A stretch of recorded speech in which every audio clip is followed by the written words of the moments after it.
Bonjour tout le monde, j'espère que vous êtes toutes et tous bien, ça me fait très plaisir de vous retrouver aujourd'hui pour une toute nouvelle vidéo. Et aujourd'hui, je vais vous parler donc de deux films qui nous viennent tout droit du Festival de Cannes édition 2024, alors qu'il y a Sean Baker qui vient de recevoir la Palme d'Or pour son film Anora, dont on parlera dès que possible, dès que ça sortira en France. Je voulais du coup revenir sur deux films cannois, enfin il y a d'autres vidéos sur des films qui nous viennent directement donc de l'édition qui vient de se terminer, voilà, parce qu'il y a certains UGC, certains pâtés et certains MK2 qui ont pu sélectionner donc des films qui n'étaient qu'à, donc pas tous malheureusement, puisque le nombre de films diffusés à Cannes chaque année, ça prendrait trop de temps évidemment, donc sur les autres programmes et autres sorties. Donc du coup aujourd'hui il sera question dans un premier temps de Au Canada, le nouveau film de Paul Schrader avec Richard Gere et Uma Thurman, et en deuxième temps je vous parlerai de Les femmes du balcon ou Les femmes au balcon, le nouveau film de Noémie Merlan, co-écrit avec Céline Sciamma. Voilà. Alors, Au Canada, donc je commence par celui-là puisque c'est le premier film que j'ai vu, et malheureusement c'est la première déception canadienne. Alors je l'attendais quand même puisque déjà Paul Schrader, grand scénariste et grand metteur en scène, et puis quand même mon casting, le retour de Richard Gere et de Uma Thurman qu'on n'avait pas vu à l'écran depuis un petit moment, ou alors pas vraiment dans des films qui ont fait parler d'eux. Au Canada, c'est donc l'histoire d'un cinéaste en fin de vie, donc Léo Fife, donc joué par Gere, donc qui livre ses mémoires à un groupe de journalistes chez lui, voilà, en présence de sa femme Uma Thurman, donc qui sont mariés femmes dans le film du coup.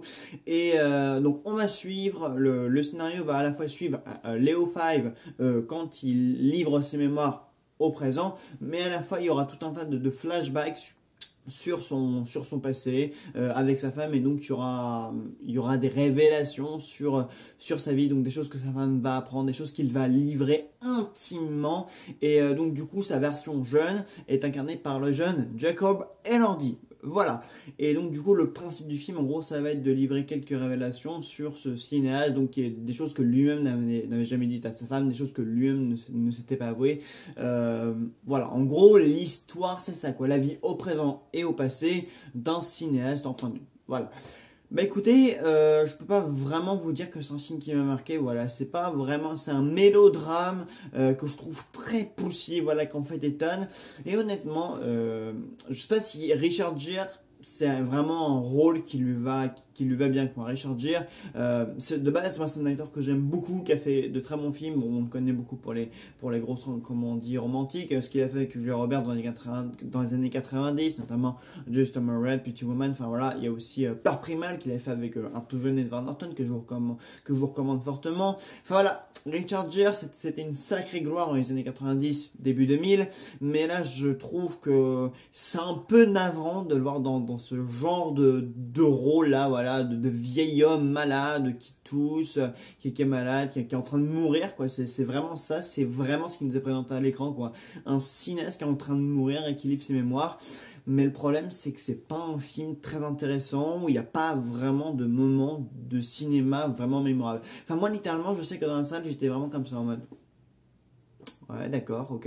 Enfin, j'attendais quand même mieux d'un cinéaste et d'un scénariste d'envergure comme Paul Schrader, qui a notamment bossé avec Scorsese. Paul Schrader quand même, qui a quand même fait un super film là. Son dernier film c'était avec Sigourney Weaver et Joel Edgerton. C'était Master Garner. Désolé, Master Garner, mon anglais est effroyable.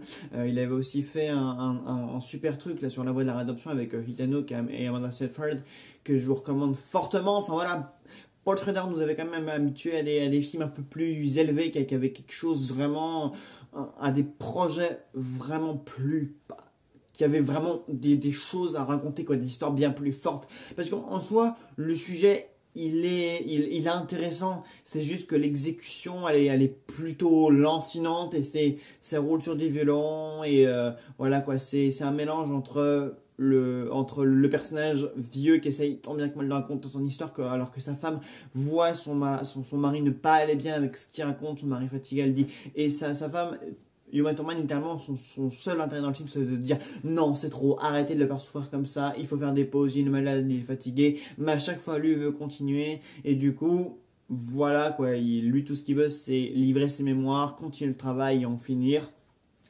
Et en fin de compte, l'intérêt de suivre son personnage au passé, finalement, il n'y a pas grand chose d'intéressant à nous livrer. Et pourtant, le personnage est cinéaste, quoi. Le personnage de Léo Fife est cinéaste. Et même ça, on n'en retient pas finalement grand chose au final, même de ce personnage passé, qui a rien à nous raconter, quoi.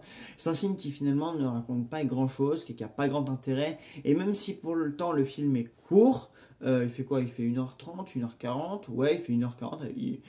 Oui, si à peu près. Enfin, moins de 2 heures.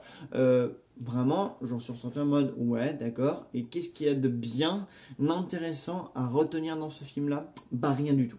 Même la performance de Richard Gere, qui est une performance un peu abusive, qu'on abuse vraiment trop sur son côté malade, sur son côté le mec est en train de crever.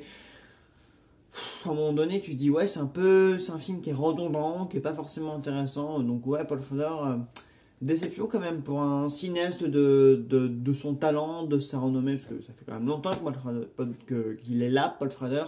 Bah là, déception de mon côté. Donc, au Canada, est-ce que je vous le recommande?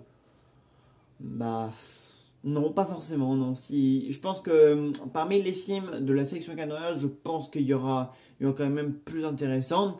Parfaite transition puisque justement, passons directement aux Femmes du Balcon, la seconde réalisation de Noémie Merlan, qui est là, ça m'a complètement retourné. Je suis rentré chez moi hier en mode, mais purée, quelle claque, c'était mortel, mortel dans un sens comme dans l'autre, puisque le film est pas mal dans le côté, est pas mal dans le côté meurtre, dans le côté polar, mais à la fois c'est une semi-comédie et à la fois c'est un semi-polar féministe, parce qu'en fait, vous savez tous que Noémie Merlan est une femme plutôt engagée, voilà, elle a quand même fait des films plutôt engagés, on l'a dernièrement engagée dans pas mal de registres, hein. Elle a fait quand même pas mal de films politiques.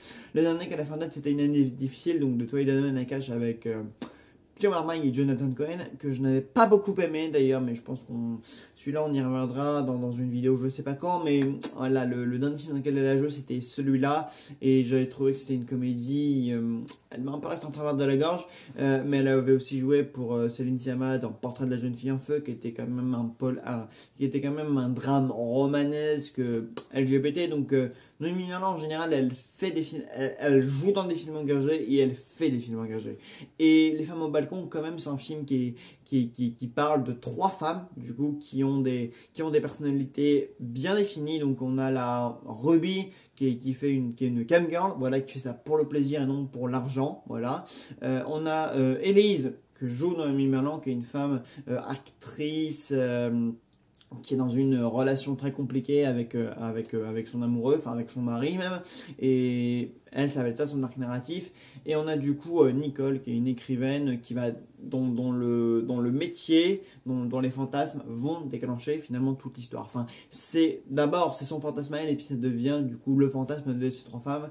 Et il y a un événement que je ne vous révèle pas, parce que justement c'est le pilier de toute cette histoire, qui va déclencher tout un tas de choses alternant entre le fantastique et le réalisme, mais aussi pas mal de running gag.